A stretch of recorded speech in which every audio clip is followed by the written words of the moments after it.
Very good morning, class. In previous lecture, we have discussed how Napoleon rule falls after 1815 and conservatism class start their rule. तो जैसे ही Napoleon rule का अंत हुआ तो conservatism class ने अपने आप को रूल करना स्टार्ट कर दिया।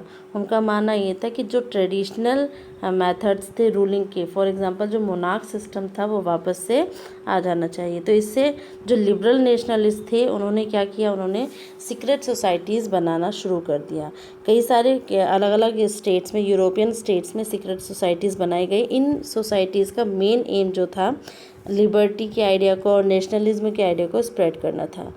ये जो सोसाइटीज़ थी, ये जो लिबरल नेशनलिस्ट के द्वारा बनाई गई सोसाइटीज़ थी, ये मोनार्कियल सिस्टम के खिलाफ या रूलरशिप के खिलाफ थी।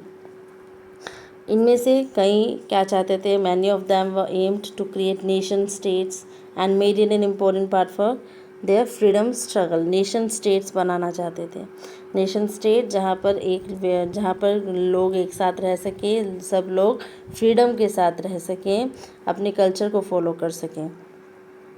गुइसिपी मैज़नी उनमें से एक रेवोल्यूशनरीज थे, गुइसिपी मैज़नी, जिन्होंने सीक्रेट सोसाइटीज़ बनाई थी। यंग इटली के नाम से इन्होंने सोसाइटी बनाई थी, सीक्रेट सोसाइटी बनाई थी। उनका जन्म जिनोआ में 1807 में हुआ, जो कि सीक्रेट सोसाइटी के मेंबर बने of the Carbonari. At the age of 24, he was sent into exile for attempting a revolution in Liguria in year 1831. Later on, Mazzini founded two more underground societies, Young Italy in Marseilles and Young Europe in Berne. The members of these societies were the like-minded young men from Poland, France, Italy and German state. इसके जो members थे society के, वो बहुत minded young man थे, जो कि France, Poland, Italy और जर्मन स्टेट से थे। Mazzini didn't want Italy to be a patchwork of small states. अब जो कंडीशन थी, इटली, जर्मनी, ब्रिटेन, ये आपके क्या थे, ये नेशन स्टेट नहीं थे। मेन इन्हीं को यूनिफाई करने का काम किया गया। तो उनका मानना ये था, मेन तो था आपका इटली, जो कि छोटे छोटे स्टेट्स, किंगडम्स में बटा हुआ था। तो वो ये नहीं चाहते थे कि वो छोटे छोटे किंगडम्स और स्टेट में बटा रहे। So he made it his aim to unify Italy. तो उन्होंने अपना एम बनाया कि वो इटली को यूनिफाई करेंगे, और उसके लिए उन्होंने काफ़ी वर्क भी किया। For this started setting up secret societies in Germany, France, Switzerland and Poland. Mazzini not stop opposition toward monarchy, and his vision of bringing democratic republic was a reason of fear among many conservatives. अब ये अपना लगातार काम कर रहे थे और लगातार मोनार्क सिस्टम के खिलाफ खड़े थे। डेमोक्रेटिक रिपब्लिक, ये एक तरीके से रेवोल्यूशनरी थे। इससे कई सारे कंजर्वेटिज्म के मन में फियर का कारण भी बना। मैटरनिक एक थे पर्सन, उन्होंने कहा था कि सबसे dangerous enemy he had described him. उनको ऐसे डिस्क्राइब किया जैसे ये सोशल ऑर्डर के सबसे खतरनाक क्या है, एनिमी है, दुश्मन है। So now we know that revolutionaries had started their own attempt to get rid of the conservative rule, but what happened next? Next come to the period of revolution. ये जो काम हुआ, ये जो रेवोल्यूशनरी ने अटैम्प्ट्स किए किसके खिलाफ, कंजर्वेटिज्म रूल के खिलाफ। इसके बाद क्या हुआ, रेवोल्यूशन हुआ।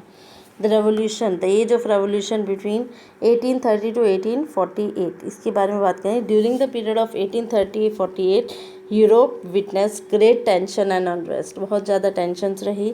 ऑन वन साइड कंजर्वेटिज्म जो थे अपने आप को और पावरफुल बनाने की कोशिश कर रहे थे, और जो रेवोल्यूशनरी थे वो अपने आप को लिबरलाइज, नेशनलाइज या नेशनलिज्म यूरोप में लाने की पूरी कोशिश कर रहे थे। Revolutionaries, who were mainly comprised of educated middle class elites such as professors, school teachers, clerks, members, commercial middle class, started revolutionary activities in many regions of Europe such as Italian and German state, the provinces of Ottoman Empire, Ireland and Poland. अब जो revolutionary, उनमें main जो revolutionary थे वो लोग थे जो middle class के, जो एजुकेटेड लोग थे, एलिट्स जैसे प्रोफेसर हो गए, स्कूल टीचर्स, क्लर्क्स, जो एजुकेटेड पर्सन थे वही आपके रेवोल्यूशनरीज थे। क्योंकि हमने पहले भी पढ़ा है ओनली मिडिल क्लास के लोगों ने लिबरलिज्म और नेशनलिज्म के आइडिया क्रिएट किया और डिमांड रखी लिबरल नेशनलिज्म की। So revolutionaries they were also educated middle class elites. उन्होंने अलग अलग एक्टिविटीज़ करनी स्टार्ट की, अलग अलग रीजन में, यूरोप के अलग अलग रीजन में इस अलग अलग एक्टिविटीज़ करनी स्टार्ट की। The first such incident took place in France in July 1830। The liberal national revolutionaries overthrow the Bourbon Kings. उन्होंने क्या किया, जुलाई 1830 में सबसे पहले बोर्बन किंग्स को हटा दिया गया and its place constituent monarchy. और एक उसके प्लेस पे बोर्बन किंग्स जो थे, जो एक पूरी सीरीज चली आ रही थी, उसके उनके प्लेस पर कॉन्स्टिट्यूशनल मोनार्की उन्होंने प्लेस की with Louis Philippe as its has was established. और उसका हेड किसको बनाया, लुइस फिलिपी को। The July revolution led to the uprising Brussels which resulted in separation of Belgium from United Kingdom of the Netherland. जो Brussels था, ऐसा ही जो जुलाई revolution हुआ, इसमें ब्रुसेल्स ने भी अपने आप को क्या हुआ, ब्रुसेल्स ने अपने आप को यूनाइटेड किंगडम से सेपरेट कर लिया। जो कि बेल्जियम का जो ब्रुसेल्स था, उसकी जो कैपिटल थी हमने पहले पढ़ा है, उसने अपने आप को यूनाइटेड किंगडम ऑफ नीदरलैंड से सेपरेट कर लिया। Major event that serve for inculcating the nationalist feeling among educated elite across Europe was the Greek War of Independence। और सबसे ज़्यादा जो मेजर इवेंट था, सबसे बड़ा इवेंट जिससे कि एजुकेटेड एलिट्स या एजुकेटेड जो मिडिल क्लास लोग थे, उनके बीच में जो उनके मन में जो नेशनलिज्म की जो फीलिंग आई, वो Greek war of independence I. Greek war of independence, Greek जो था एक ऑटोनॉम एम्पायर के अंडर में था 15th सेंचुरी से। Ottoman empire was formed at the end of 30th century by Oghuz Turkish tribal leader Osman first. इन्होंने ये empire establish किया था। The independence struggle of Greece began in, independence struggle जो चला था ग्रीस में, वो 1821 में चला था। The nationalist in Greece were supported by other Greeks. जो नेशनलिस्ट थे ग्रीक में, उनको और ग्रीक्स का भी सपोर्ट मिला जो यहाँ वहाँ पर एग्जाइल में रह रहे थे। Even the people from West Europe who had sympathy for the Greek culture also came forward for their support. और जो यूरोप के, वेस्ट यूरोप के जो लोग थे जिनको ग्रीक से सिंपैथी थी, वो भी उनके सपोर्ट में आगे आए। वेरियस आर्टिस्ट एंड पोइट्स, कई सारे आर्टिस्ट और पोइट्स ने भी ग्रीक स्ट्रगल को सपोर्ट किया against the Muslim Empire. The English poet Lord Byron not only organized fund for the Greek struggle but also went to participate in the war। सिर्फ उन्होंने funds organise नहीं किए Lord बैरन ने, even वो एक English poet थे, उन्होंने जा कर के उन्होंने उसमें पार्टिसिपेट भी किया वॉर में। Where he died of fever, जो जहाँ पर उनकी फीवर से मृत्यु हो गई 1824 में। इंग्लिश पोइट थे Lord Byron. Finally treaty of Constantinople was signed in 1832। Finally एक ट्रीटी साइन हुई, संधि साइन हुई कॉन्स्टेंटिनोपल, जो कि 1832 में हुई, जिसमें ग्रीक को इंडिपेंडेंट नेशन बना दिया गया। As we have already read, the various artists and poets had also participated in revolutionary activities for bringing liberalism and nationalism in Europe. But what was their contribution and how is their romanticism connected with it? Let's find out। अब जैसे कि हम जानते हैं कई सारे artist और poets ने, जैसे हम लॉर्ड बैरन की बात करें, उन्होंने ग्रीक वॉर ऑफ इंडिपेंडेंस में अपना कंट्रीब्यूशन दिया। तो कई सारे ऐसे आर्टिस्ट और पोइट्स ने रेवोल्यूशनरी एक्टिविटीज़ में भी पार्टिसिपेट किया। पूरे यूरोप में जो लिबरलिज्म और नेशनलिज्म के लिए जो भी एक्टिविटीज़ उसमें पार्टिसिपेट किया, तो उनका कंट्रीब्यूशन क्या हुआ। Let's study romanticism connected with, what is romanticism? The romantic imagination and national feeling. एक तरीके से नेशन के प्रति, अपने देश के प्रति एक तरीके से प्रेम भाव होना, that is the romanticism. The notion of nationalism didn't come because of, ये जो नेशनलिज्म की जो भावना होती है किसी वॉर से या कोई भी ऐसा टेरिटोरियल एक्सपेंशन से नहीं आती।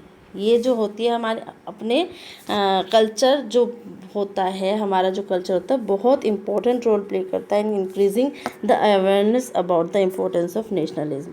तो culture, what we are doing, that is our culture. और जो कल्चर है it is related to the feeling of love. Various artist and poets took help of poems, कई सारे आर्टिस्ट ने पोएम्स की, स्टोरीज़ की, म्यूज़िक की भी हेल्प ली, जिससे कि वो नेशनलिस्ट फीलिंग को एक्सप्रेस कर सके। Suppose we have many of the patriotic songs, these are the these are for only nationalism, the feeling towards our nation, this only shows that. तो ये सब वही शो करते हैं जो हमारे प्रेम भाव है अपने देश के प्रति. सो कई सारे आर्टिस्ट ने, पोइट्स ने इन सब की मदद ली. इनका मानना ये था कि सिर्फ वॉर से या अपने आप को एक्सपेंड करके नहीं हम अपने मन में देश के प्रति प्रेम भाव जगा सकते हैं. उसके लिए पोएम्स है, म्यूज़िक है, हमारा कल्चर है, ये बहुत इम्पोर्टेंट रोल प्ले करता है नेशन के प्रति अपनी फीलिंग्स को एक्सप्रेस करने में. This culture movement was carried by poets, writers, artist, came to be known as romanticism. ये जो कल्चरल मूवमेंट चला, जो कि पोइट्स ने, राइटर्स ने और आर्टिस्ट ने चलाया, इसको बोला गया romanticism. Romantic artist and poets were the criticisers of reason and science.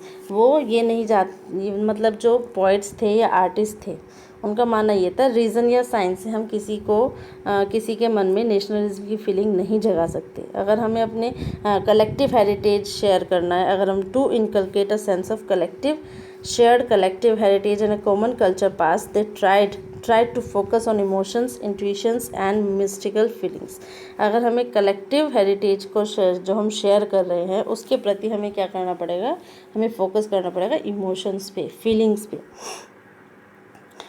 John Gottfried Herder, 1744 to 1803, who was a German philosopher and romantic, favored that true German culture was to be discovered among the common people. True German culture जो था वो हम लोगों के प्रति या लोगों में से ही डिस्कवर कर सकते थे. He said that the true spirit of nation can be popularise through folk songs. ये जो ट्रू फीलिंग्स होती है नेशन के प्रति, प्रेम भाव जो होता है, हम कैसे पॉपुलराइज कर सकते हैं, हम फोक सॉन्ग्स बनाएं, फोक डांसेस हो, फोक पोइट्री हो. So he stressed on the collection of these forms of folk culture as it was essential for nation building. ये जो फोक कल्चर है बहुत इंपॉर्टेंट रोल प्ले करेगा नेशन बिल्डिंग के लिए. The emphasis on vernacular language and the collective of various folk tales, folk poems, etc. served two purposes at the time. One was recovering an ancient national spirit and other was to create awareness about nationalism among the illiterate countrymen. ये जो हमारे folk tales या folk poems हैं, ये दो purpose हैं. एक तरीके से एक समय में दो पर्पस काम कर रहे हैं. एक क्या काम कर रहे हैं, एक तो नेशनलिस्ट जो स्पिरिट है, जो एंशियंट नेशनल स्पिरिट है, उसको क्रिएट कर रहे हैं. साथ ही जो इलिटरेट कंट्रीमैन है, जो पढ़े लिखे नहीं हैं, वो तो पढ़ नहीं सकते, तो वो क्या करेंगे, वो सुन सकते हैं, म्यूज़िक को सुन सकते हैं, पोएम्स को सुन सकते हैं, जिससे कि उनके मन में नेशनलिज्म की फीलिंग क्रिएट हो. This prove to be the suitable in case of Poland. ये जो पोलैंड का केस था, पोलैंड में क्या था, it was a partition at the end of 18th century by Russia, Prussia and Austria. Poland के case में ये बहुत सुइटेबल रहा है. पोलैंड जो था 18th century के एंड में रशिया, प्रशिया और ऑस्ट्रेलिया से पार्टीशन हो गया था. Poland was partition at the end of 18th century by Russia, Prussia and Austria. Though it didn't remain as independent, लेकिन सेपरेट तो हो गया था, लेकिन तब भी वो इंडिपेंडेंट टेरिटरी नहीं था. तो but artist such as Karol Kurpinski was able to add national feeling alive in the hearts of common people through their artwork के थ्रू उन्होंने नेशनल फीलिंग जगाई. Karol used to celebrate national struggle through his operas and music. वो अपना national struggle ऑपराज और music के through भी चलाते थे. This result in formation of folk dances like Polonaise and Mazurka into nationalist symbol. ये nationalist symbol बना दिए गए folk dance उनके. One such attempt of collecting folk tales was done by Grimm brothers, who had collected various folk tales by traveling to various places. Grimm brothers, who were active participants in the movement for freedom of press, saw French domination as a threat to German culture. They believe that folk tales collected by them can serve as a creation of German state. तो Grimm brothers थे, उन्होंने कई जगह जा कर के folk tales collect किया और उनका मानना ये था कि ये बहुत इम्पोर्टेंट रोल प्ले करेंगे किसमें, जर्मन नेशनल को आइडेंटिटी बनाने में, या जर्मन स्टेट या जर्मन नेशन बनाने में. Not only poems and story played a crucial role in developing national sentiment among people, but language also. सिर्फ पोएम्स और स्टोरीज़ नहीं प्ले करती, लैंग्वेज भी बहुत इंपॉर्टेंट रोल प्ले करती है greater part when Russia occupied Poland, जब Russia ने पोलैंड को ऑक्यूपाई किया, उन्होंने रशियन लैंग्वेज को स्कूल्स में, चर्चेज में फोर्सफुली इम्पोज किया, पॉलिश लैंग्वेज को रोक दिया गया। सो इन 1831 एक rebellion against Russian rule start हुआ, जिसमें क्या हुआ, क्रश मतलब रशियन रूल को निचोड़ दिया, रशियन रूल को ख़त्म कर दिया। Following this many people from for example the clergy in Poland began to use Polish language as the weapon of resistance against Russian. क्या किया गया, लोगों ने क्या किया, जो पॉलिश लैंग्वेज थी उसको अपना वेपन बनाया, पॉलिश लैंग्वेज को स्टार्ट किया, पॉलिश लैंग्वेज को बोलना बंद नहीं किया। पॉलिश लैंग्वेज जैसे चर्च गैदरिंग है, वहाँ पर पॉलिश लैंग्वेज बोली गई। कई सारे लोगों को या बिशॉप्स को, प्रीस्ट को क्या किया गया, अरेस्ट भी किया गया, लेकिन ऑथराइज नॉट टू रशियन। क्यों किया गया, क्योंकि वो रशियन अथॉरिटीज़ ने ये कहा कि आप रशियन लैंग्वेज में प्रीच करेंगे, वो नहीं कर रहे थे। So the use of Polish language was seen as a part of revolutionary. लेकिन यहाँ पर क्या है कि जो पॉलिश लैंग्वेज उन्होंने यूज़ की है वो किसके लिए यूज़ की है, to show their love toward their country. तो एक तरीके से एक स्ट्रगल ही था नेशनल रशियन डोमिनेंस के खिलाफ। दो 1830s was record as the year of revolutionary attempt in 1830 in Europe. इसीलिए 1830s को कहा जाता है कि यूरोप में कई सारे ऐसे रिवोल्यूशनरी अटैम्प्ट हुए हैं। It is also called the recall for hardship and the hunger the struck Europe. और ये एक ऐसा टाइम पीरियड भी था हार्डशिप और हंगर का।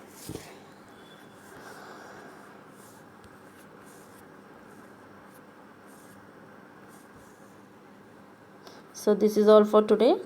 In next lecture we will discuss next topic.